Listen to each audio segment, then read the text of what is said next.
Honorable Speaker Manjur Nadir ji, Honorable Prime Minister Mark Anthony Phillips ji, Honorable Vice President Bharat Jagdev ji, Honorable Leader of the Opposition, Honorable Ministers, Members of the Parliament, Honorable the Chancellor of the Judiciary, अन्य महानुभाव, देवी और सज्जनों, Guyana की इस ऐतिहासिक parliament में आप सभी ने मुझे अपने बीच आने के लिए निमंत्रित किया। मैं आपका बहुत बहुत आभारी हूं। कल ही गयाना ने मुझे अपना सर्वोच्च सम्मान दिया है।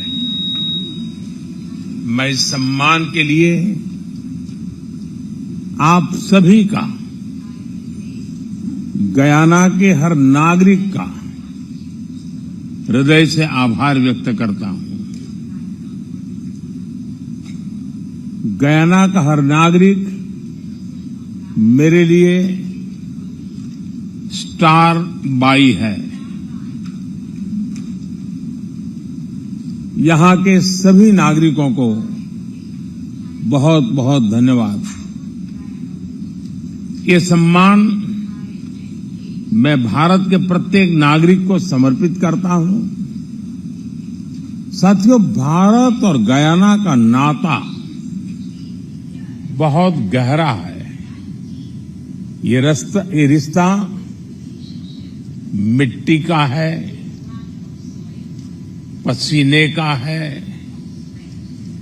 परिश्रम का है। करीब 180 साल पहले किसी भारतीय का पहली बार गयाना की धरती पर कदम पड़ा था। उसके बाद दुख में, सुख में, कोई भी परिस्थिति हो, भारत और गयाना का रिश्ता आत्मीयता से भरा रहा है। इंडिया अराइवल मॉन्यूमेंट इसी आत्मीय जुड़ाव का प्रतीक है। अब से कुछ देर बाद मैं वहां भी जाने वाला हूं। साथियों, आज मैं भारत के प्रधानमंत्री के रूप में आपके बीच हूं, लेकिन 24 साल पहले एक जिज्ञासु के रूप में मुझे इस खूबसूरत देश में आने का अवसर मिला था। आमतौर पर लोग ऐसे देशों में जाना पसंद करते हैं जहां तामझाम हो, चकाचौंध हो, लेकिन मुझे गयाना की विरासत को, यहां के इतिहास को जानना था, समझना था। आज भी गयाना में कई लोग मिल जाएंगे जिन्हें मुझसे हुई मुलाकातें याद होगी। मेरी तब की यात्रा, उस यात्रा से बहुत सी यादें जुड़ी हुई हैं। यहां क्रिकेट का पैशन, यहां का गीत संगीत, और जो बात मैं कभी नहीं भूल सकता, और वो है चटनी। चटनी भारत की हो या फिर गयाना की, वाकई कमाल की होती है। साथियों, बहुत कम ऐसा होता है जब आप किसी दूसरे देश में जाएं और वहां का इतिहास आपको अपने देश के इतिहास जैसा लगे।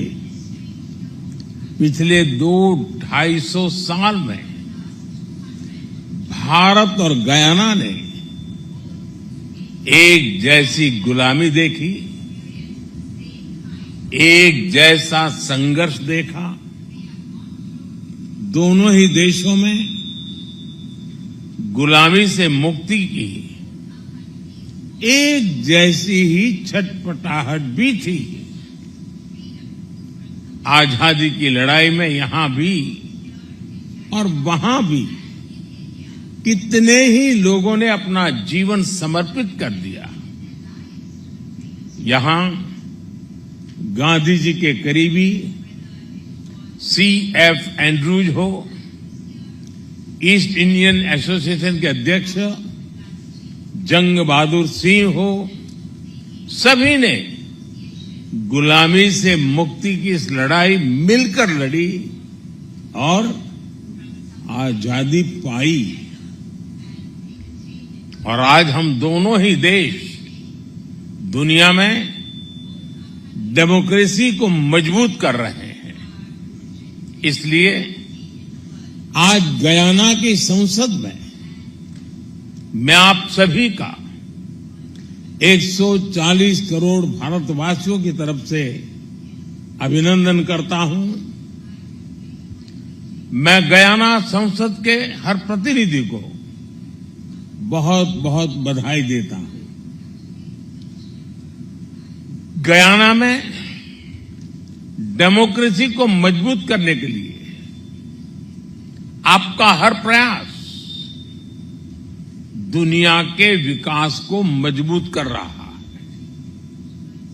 साथियों, डेमोक्रेसी को मजबूत बनाने के प्रयासों के बीच हमें आज वैश्विक परिस्थितियों पर भी लगातार नजर रखनी है।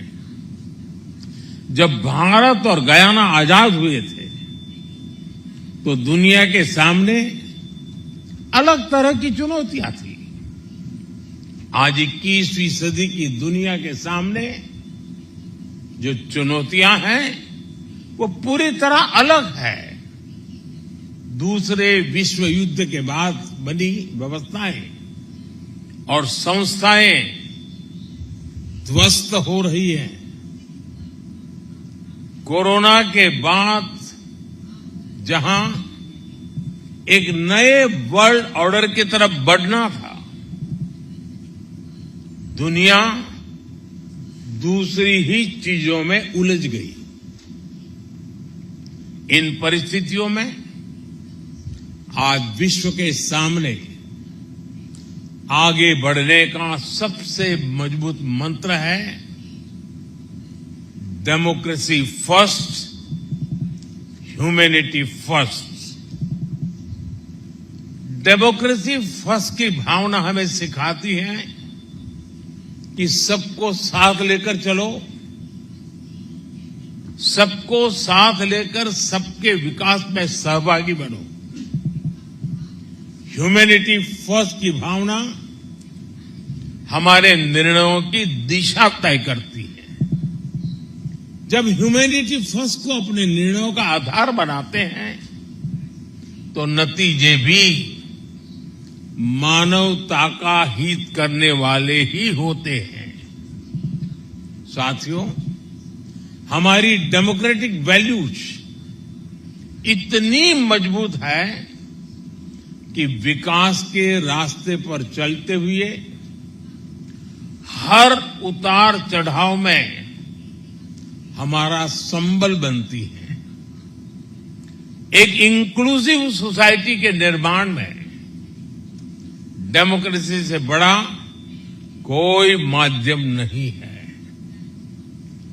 नागरिकों का कोई भी मत पंथ हो, उसका कोई भी बैकग्राउंड हो, डेमोक्रेसी हर नागरिक को उसके अधिकारों की रक्षा की, उसके उज्जवल भविष्य की गारंटी देती है। और हम दोनों देशों ने मिलकर दिखाया है कि डेमोक्रेसी सिर्फ एक कानून नहीं है, सिर्फ एक व्यवस्था नहीं है, हमने दिखाया है कि डेमोक्रेसी हमारे डीएनए में है, हमारे विजन में है, हमारे आचार व्यवहार में है। साथियों, हमारी ह्यूमन सेंट्रिक अप्रोच हमें सिखाती है कि हर देश के नागरिक उतने ही अहम है। इसलिए जब विश्व को एकजुट करने की बात आई, तब भारत ने अपने G20 प्रेसिडेंसी के दौरान one earth, one family, one future का मंत्र दिया। जब कोरोना का संकट आया, पूरी मानवता के सामने चुनौती आई, तब भारत ने वन अर्थ, वन हेल्थ का संदेश दिया। जब क्लाइमेट से जुड़े चैलेंजेस में हर देश के प्रयासों को जोड़ना था, तब भारत ने वन वर्ल्ड, वन सन, वन ग्रिड का विजन रखा। जब दुनिया को प्राकृतिक आपदाओं से बचाने के लिए सामूहिक प्रयास जरूरी हुए, तब भारत ने CDRI यानी coalition for disaster resilient infrastructure का इनिशिएटिव लिया। जब दुनिया में प्रो प्लेनेट पीपल का एक बड़ा नेटवर्क तैयार करना था, तब भारत ने मिशन लाइफ जैसा एक ग्लोबल मूवमेंट शुरू किया। साथियों, डेमोक्रेसी फर्स्ट, ह्यूमैनिटी फर्स्ट की इसी भावना पर चलते हुए आज भारत विश्व बंधु के रूप में विश्व के प्रति अपने कर्तव्य निभा रहा है। दुनिया के किसी भी देश में कोई भी संकट हो, हमारा ईमानदार प्रयास होता है कि हम फर्स्ट रिस्पॉन्डर बनकर वहां पहुंचे।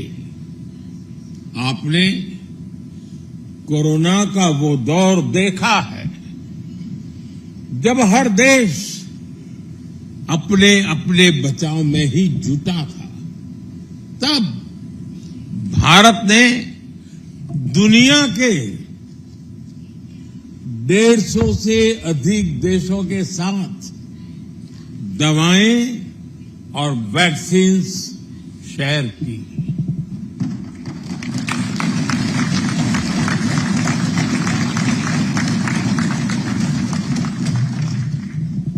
मुझे संतोष है कि भारत उस मुश्किल दौर में गयाना की जनता को भी मदद पहुंचा सका।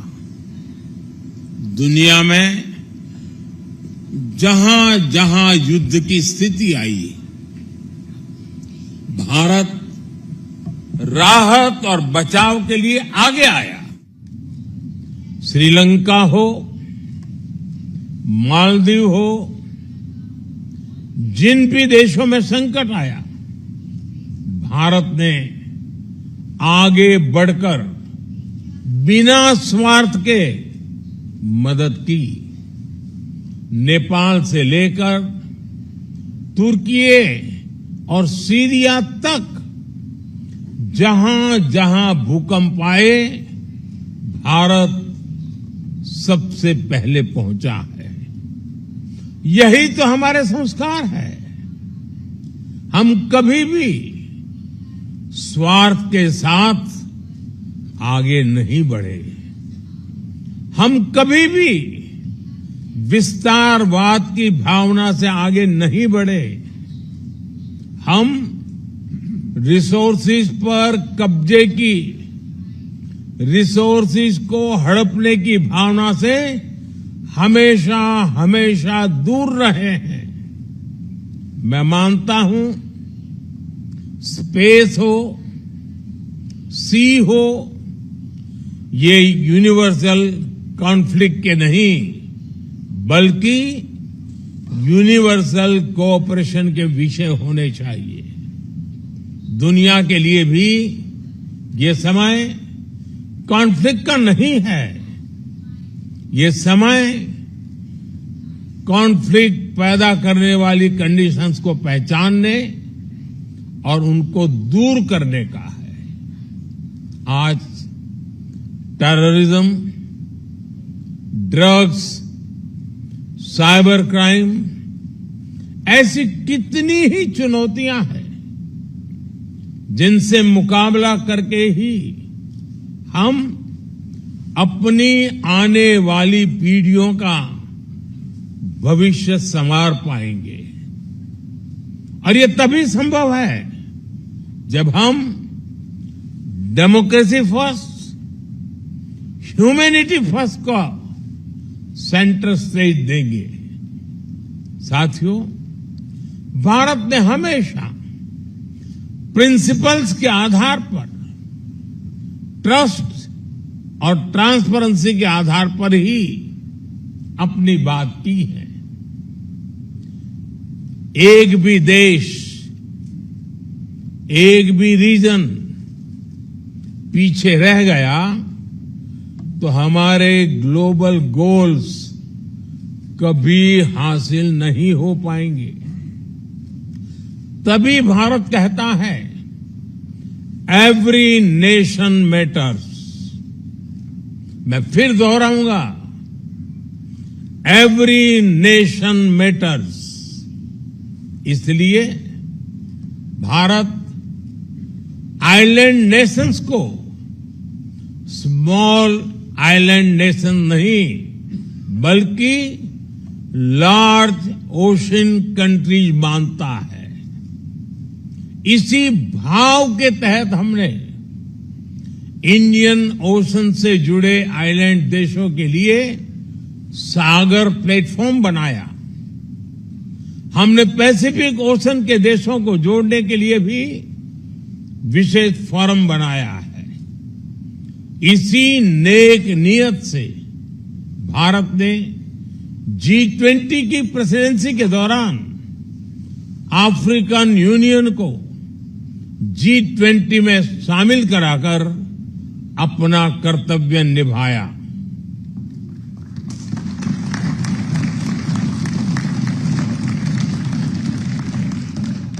साथियों, आज भारत हर तरह से वैश्विक विकास के पक्ष में खड़ा है, शांति के पक्ष में खड़ा है। इसी भावना के साथ आज भारत ग्लोबल साउथ की भी आवाज बना है। भारत का मत है कि ग्लोबल साउथ ने अतीत में बहुत कुछ भुगता है। हमने अतीत में अपने स्वभाव और संस्कारों के मुताबिक प्रकृति को सुरक्षित रखते हुए प्रगति करने का प्रयास किया है, लेकिन कई देशों ने एनवायरमेंट को नुकसान पहुंचाते हुए अपना विकास किया। आज क्लाइमेट चेंज की सबसे बड़ी कीमत ग्लोबल साउथ के देशों को चुकानी पड़ रही है। इस असंतुलन से दुनिया को निकालना बहुत आवश्यक है। साथियों, भारत हो, गयाना हो, हमारी भी विकास की आकांक्षाएं हैं। हमारे सामने अपने लोगों के लिए बेहतर जीवन देने के सपने हैं। इसके लिए ग्लोबल साउथ की एकजुट आवाज बहुत ही जरूरी है। ये समय ग्लोबल साउथ के देशों की अवेकनिंग का समय है। ये समय हमें एक अपॉर्चुनिटी दे रहा है कि हम एक साथ मिलकर एक नया ग्लोबल ऑर्डर बनाएं। और मैं इसमें गयाना की आप सभी जनप्रतिनिधियों की भी बहुत बड़ी भूमिका देख रहा हूं। साथियों, यहां अनेक विमेन मेंबर्स मौजूद हैं। दुनिया के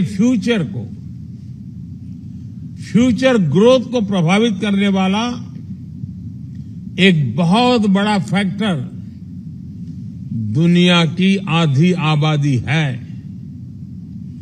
बीती सदियों में महिलाओं को ग्लोबल ग्रोथ में कंट्रीब्यूट करने का पूरा मौका नहीं मिल पाया। इसके कई कारण रहे हैं। ये किसी एक देश की नहीं, सिर्फ ग्लोबल साउथ की नहीं, बल्कि ये पूरी दुनिया की कहानी है। लेकिन 21st सेंचुरी में ग्लोबल प्रॉस्पेरिटी सुनिश्चित करने में महिलाओं की बहुत बड़ी भूमिका होने वाली है। इसलिए अपनी G20 प्रेसिडेंसी के दौरान भारत ने विमेन लेड डेवलपमेंट को एक बड़ा एजेंडा बनाया था। साथियों, भारत में हमने हर सेक्टर में, हर स्तर पर लीडरशिप की भूमिका देने का एक बड़ा अभियान चलाया है। भारत में हर सेक्टर में आज महिलाएं आगे आ रही हैं। पूरी दुनिया में जितने पायलट्स हैं, उनमें से सिर्फ 5% महिलाएं हैं, जबकि भारत में जितने पायलट्स हैं, उनमें से 15% महिलाएं हैं।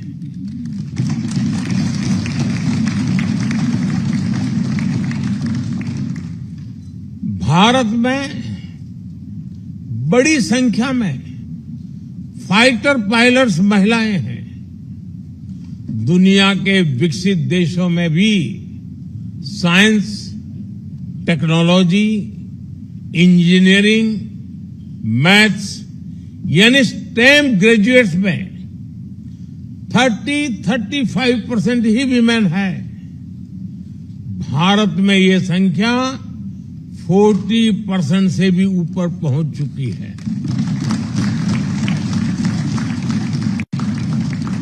आज भारत के बड़े बड़े स्पेस मिशन की कमान महिला वैज्ञानिक संभाल रही है। आपको ये जानकर भी खुशी होगी कि भारत ने अपनी पार्लियामेंट में महिलाओं को रिजर्वेशन देने का भी कानून पास किया है। आज भारत में डेमोक्रेटिक गवर्नेंस के अलग अलग लेवल्स पर महिलाओं का प्रतिनिधित्व है। हमारे यहां लोकल लेवल पर पंचायती राज है, लोकल बॉडीज हैं। हमारे पंचायती राज सिस्टम में 14 लाख से ज्यादा यानी 1.45 मिलियन इलेक्टेड रिप्रेजेंटेटिव्स महिलाएं हैं। आप कल्पना कर सकते हैं, गयाना की कुल आबादी से भी करीब करीब 2 गुनी आबादी में हमारे यहां महिलाएं लोकल गवर्नमेंट को रिप्रेजेंट कर रही है।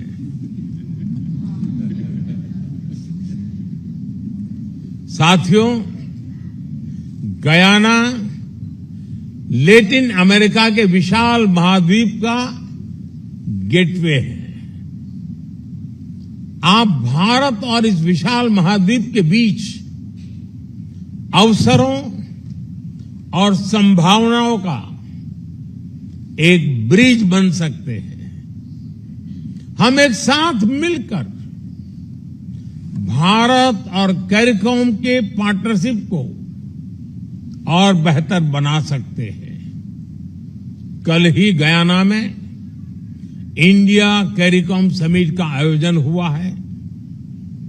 हमने अपनी साझेदारी के हर पहलू को और मजबूत करने का फैसला लिया है। साथियों, गयाना के विकास के लिए भी भारत हर संभव सहयोग दे रहा है।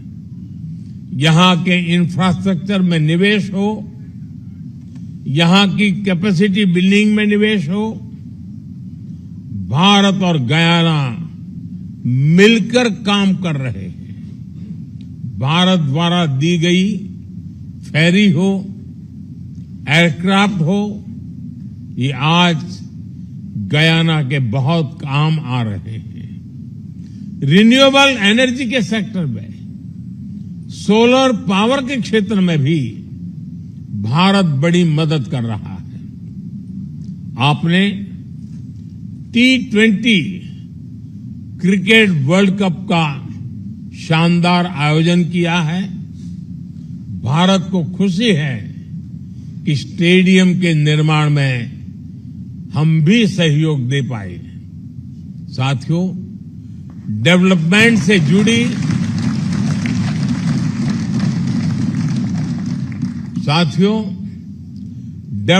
से जुड़ी हमारी ये पार्टनरशिप अब नए दौर में प्रवेश कर रही है। भारत की एनर्जी डिमांड तेजी से बढ़ रही है और भारत अपने सोर्सेज को डाइवर्सिफाई भी कर रहा है। इसमें गयाना को हम एक महत्वपूर्ण एनर्जी सोर्स के रूप में देख रहे हैं। हमारे बिजनेसेस गयाना में और अधिक इन्वेस्ट करें, इसके लिए भी हम निरंतर प्रयास कर रहे हैं। साथियों, आप सभी ये भी जानते हैं, भारत के पास एक बहुत बड़ी यूथ कैपिटल है। भारत में क्वालिटी एजुकेशन और स्किल डेवलपमेंट इकोसिस्टम है। भारत को गयाना के ज्यादा से ज्यादा स्टूडेंट्स को होस्ट करने में खुशी होगी। मैं आज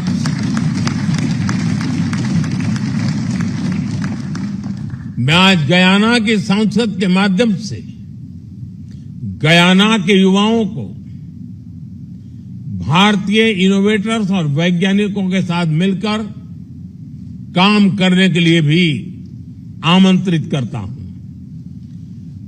collaborate globally and act locally.